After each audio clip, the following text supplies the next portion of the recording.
अक्सर कुछ चूड़ियाँ पसंद तो आती हैं लेकिन पुरानी हो जाती हैं, तो उन पुरानी चूड़ियों का क्या किया जाए आज इस वीडियो में आपको बताऊंगी। मेरे पास ढेर सारी ऐसी पुरानी चूड़ियाँ हैं जिनका हमेशा मैं क्राफ्ट में यूज़ करती हूँ। अगर आप वो क्राफ्ट देखना चाहें तो उनके लिंक डिस्क्रिप्शन बॉक्स में है।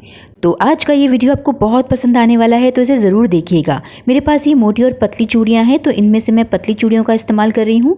अगर आप पतली चूड़ियाँ लेना तो इस तरह की 2 चूड़ियों को एक साथ इस्तेमाल कीजिएगा, और अगर मोटी चूड़ी ले रहे हैं तो बस एक ही काफ़ी होगी। मैं ऐसी पतली चूड़ियों का इस्तेमाल करूँगी क्योंकि मेरे पास ऐसी काफ़ी सारी हैं और इस वीडियो में उसकी काफ़ी सारी खपत भी हो जाएगी। इसके बाद हमें लेनी होंगी कुछ रंग बिरंगी ऊन। आप कलरफुल धागे भी ले सकते हैं, या अगर आपको रिबन मिले तो आप रिबन का भी इस्तेमाल कर सकते हैं। ये पर्पल कलर की ऊन मैं यहाँ पर ले रही हूँ, और इन चूड़ियों पे काम करने से पहले इन 2 चूड़ियों को मैं अच्छे से पेस्ट कर दूंगी। अब जो हमने यहाँ पर ऊन ली है ना, उसे इस तरह से इसके ऊपर लपेटते हुए इसे पूरा कवर करेंगे। देखिए, अगर सेम कलर की चूड़ी होती तो मुझे इसे लपेटने की ज़रूरत नहीं पड़ती, लेकिन क्योंकि मैं इस एक कलर में ही इसे बनाना चाह रही हूँ और नीचे की चूड़ी का कलर थोड़ा अलग है, तो इसे इसी सेम ऊन से मैं लपेट दूंगी। ऊन से लपेटने के बाद इस धागे को कट मत कीजिएगा, क्योंकि इसी से हम अब ये चक्री बनाने वाले हैं। इसे बनाने का ट्रिक यही है कि आप इसे टाइटली पकड़ते हुए क्रॉस करते हुए घुमाते जाएं और इस तरह से इसमें थोड़ा थोड़ा सा गैप देकर इसे पूरा कवर कर लें। इस ऊन को इस चूड़ी पर लपेटते हुए आपको बस एक बात का खास ध्यान रखना है कि ये थोड़े से टाइट होने चाहिए। अगर आप लूज़ रखेंगे ना तो ये खुल जाएंगे और अच्छे भी नहीं लगेंगे। इस चक्री का लुक तभी अच्छा आएगा जब आप इसके ऊपर इस तरह से ऊन को लपेटते हुए इसे टाइटली खींचते हुए जाएंगे। अब धागा मेरा यहाँ ख़त्म हो गया, तो इसमें नॉट लगाने की ज़रूरत नहीं है। थोड़ी सी ग्लू लगाइए और इस तरह से हाथों से मसलते हुए इसे जोड़ दीजिए। तो देखिए, बीच में कोई गांठ भी नहीं आई और सिंगल रहा। तो बस इसी तरह से हमें आगे का काम करना होगा, और ये बचे हुए पार्ट पर भी हम इस ऊन को लपेटकर इसे पूरा कंप्लीट कर लेंगे। वैसे मैंने तो यहाँ पर एक ही सिंगल कलर की ऊन ली है। आप इमेजिन कीजिए कि ये कलरफुल ऊन हो तो और भी कितना सुंदर लगेगा। तो आप यहाँ पर अपने कलर चॉइस के अकॉर्डिंग इसे यहाँ पर ले सकते हैं। तो यहाँ पर हमारी चक्री कंप्लीट हो गई है। बस इसे थोड़ी सी ग्लू लगाकर यहाँ पर पेस्ट कर देंगे और ये कंप्लीट हो गई। बस इसके कंप्लीट होते ही ऐसे हमें 7 से 8 पीस भी कंप्लीट करने होंगे, जो ऑलरेडी मैंने यहाँ पर कर लिए हैं। देखिए, ये सारे पीस कंप्लीट हैं और हमने सेम ही सिंगल ही कलर लिया है। तो इस तरह से कंप्लीट करने के बाद इसके बाद आपको चाहिए एक कार्डबोर्ड। जैसे ये केक बोर्ड है ना, इस तरह का हम एक यहाँ पर सर्कल कट करेंगे।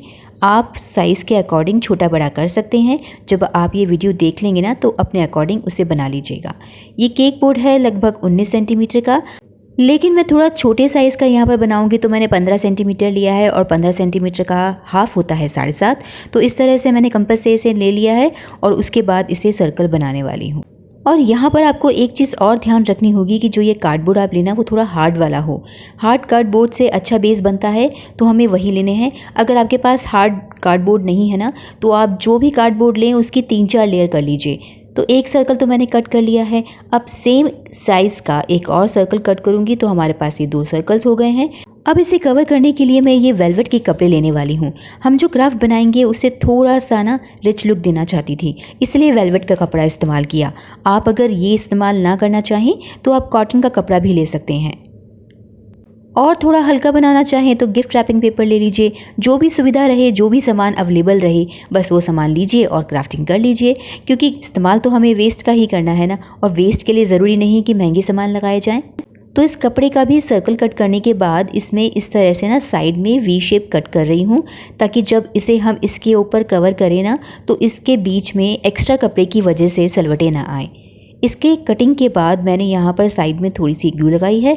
इस छोटे से पीस को अंदर की तरफ खींचते हुए इसे यहाँ पर पेस्ट कर दिया, और बस इसी तरह चारों तरफ इसको अंदर की तरफ चिपकाना है, ताकि कार्डबोर्ड का जो किनारा है वो भी छुप जाए और ये अच्छे से कवर हो जाए। तो देखिए कितनी फिनिशिंग के साथ ये कवर हो गए हैं। दोनों पर ही मैंने वेलवेट के कपड़े पेस्ट कर लिए हैं। अब इन्हें कुछ इस तरह से रखकर चिपकाना है, लेकिन इससे पहले एक बहुत ज़रूरी चीज़ है, एक और स्टेप है जिसमें हमें ये छोटा सा पार्ट कंप्लीट करना होगा। और अब इसके लिए चाहिए हमें बिल्कुल पतला सा कार्डबोर्ड।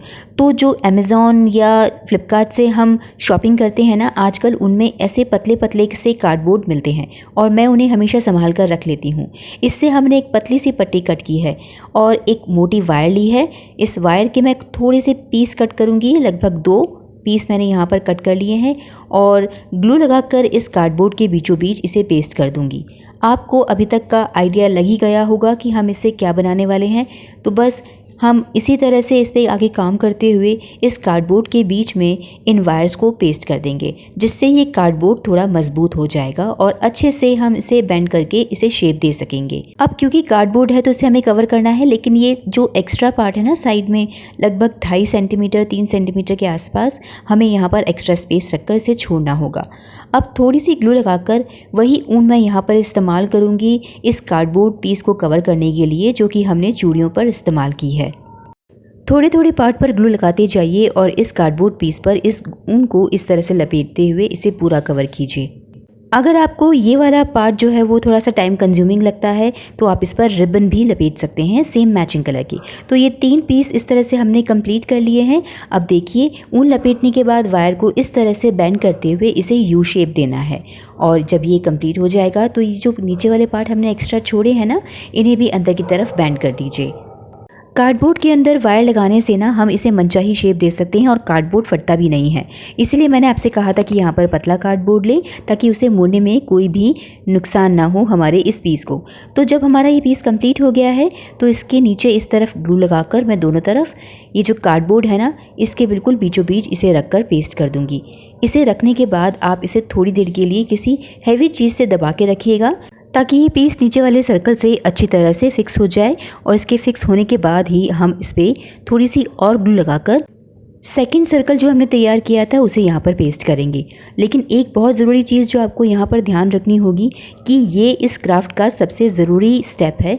अगर आपने यहाँ पर थोड़ी बहुत ग्लू लगाकर इसे हल्का फुल्का चिपकाया ना तो ये बाद में निकल जाएगा। इसलिए बहुत ज़रूरी है अच्छे से ग्लू लगाएं और इस स्टेप को अच्छे से करते हुए ये वाला पीस अच्छे से कंप्लीट कर लें। मैंने इसे ग्लू लगाने के बाद अच्छे से रख दिया था कुछ आधे घंटे के लिए एक हैवी चीज़ के अंदर दबा के, और जब ये अच्छे से मजबूती से जुड़ गया है ना तो अब बस हम चक्रियों का इस्तेमाल करेंगे। और जो ये चक्रियाँ हमने बनाई हैं इन वेस्ट चूड़ियों से, इसे इस तरह से साइड वॉल की तरह रखते हुए यहाँ पर पेस्ट कर देंगे। और पेस्ट करने का बहुत ही आसान तरीका है। जो ग्लू मैं इस्तेमाल करती हूँ ना, ये बहुत ही अमेजिंग काम करती है। बस थोड़ी सी ग्लू लगाइए, 10 सेकेंड रखिए और उसके बाद यहाँ पर इस चक्री को पेस्ट कर दीजिए। बिना किसी झंझट के ये बहुत ही झट से इसके ऊपर पेस्ट हो जाती है। मैं एक और दूसरी ग्लू लूँगी जो कि थोड़ी सी ट्रांसपेरेंट होती है, और इन चक्रियों के बीच में साइड पर इस तरह से बीच बीच में इस ग्लू को लगाकर इन्हें आपस में जोड़ दूँगी। अब बारी आती है सबसे फेवरेट काम की, वो है डेकोरेशन। तो ये बूटियाँ जो मैंने राखी मेकिंग वीडियो में भी इस्तेमाल की हैं, थाली डेकोरेशन में भी इस्तेमाल की हैं, मेरे पास उनमें से कुछ बूटियाँ बची हुई थी तो मैं इनका इस्तेमाल इस बास्केट में करने वाली हूँ, क्योंकि ये हमारी ऊन से कुछ कुछ मैच करती हैं। तो यहाँ पर बस मैं इन बूटियों को इसके बीच में पेस्ट करती जाऊँगी। अगर आपके पास ये बूटियाँ ना होना तो आप गोल्डन मोती का इस्तेमाल भी कर सकते हैं और कुछ राइनस्टोन यहाँ पर यूज़ कर सकते हैं। अगर ये सब भी ना मिले तो एटलीस्ट आपको लेस तो मिल ही जाएंगी, आप उनका इस्तेमाल कर लीजिए। मेरे पास इस तरह की मल्टी कलर वाली लेस भी है जिन्हें मैं बाउंड्री की तरह यहाँ पर इस्तेमाल करूँगी। चूड़ियों के ऊपर वाले पार्ट पर थोड़ी थोड़ी सी ग्लू लगाकर उसे 10 सेकंड के लिए रखिए और धीरे धीरे इस लेस को इसकी बाउंड्री वॉल पर पेस्ट करते जाइए। ऐसा मैं सभी चूड़ियों में चारों तरफ करने वाली हूँ। बस चॉइस आपकी है, कलर चॉइस आप अपने हिसाब से ले सकते हैं। चाहे तो हम इसे हैंडल में भी लगा सकते हैं, लेकिन मैंने इन्हें ना बीच बीच में पेस्ट कर दिया था जहाँ पर थोड़ी सी स्पेस थी। तो लीजिए, बनकर तैयार हो गई हमारी एक खूबसूरत सी बास्केट। आप इसे बहुत अलग अलग तरह से इस्तेमाल कर सकते हैं। वैसे इसमें मैं अपने कुछ कॉस्मेटिक के सामान रखकर इसे अपनी टेबल पे रखने वाली हूँ ताकि इसकी खूबसूरती को मैं रोज़ निहार सकूँ। अब आप मुझे जल्दी से कमेंट करके बताइए कि इस तरह की बास्केट का इस्तेमाल हम और किस तरह से कर सकते हैं। जल्दी से कमेंट कीजिएगा। आज का ये क्राफ्ट आइडिया अगर आपको पसंद आया है तो इसे लाइक एंड शेयर ज़रूर कीजिएगा, और ऐसे अनेक वेस्ट चूड़ियों से बने हुए क्राफ्ट देखना चाहें ना तो लिंक नीचे डिस्क्रिप्शन में दिया गया है। अगले संडे को ठीक 2 बजे फिर से मिलेंगे एक नए क्राफ्ट आइडिया के साथ। तब तक के लिए stay safe, stay healthy and keep crafting. And thank you so much for watching this video. मिलते हैं अगले संडे को एक नए क्राफ्ट आइडिया के साथ।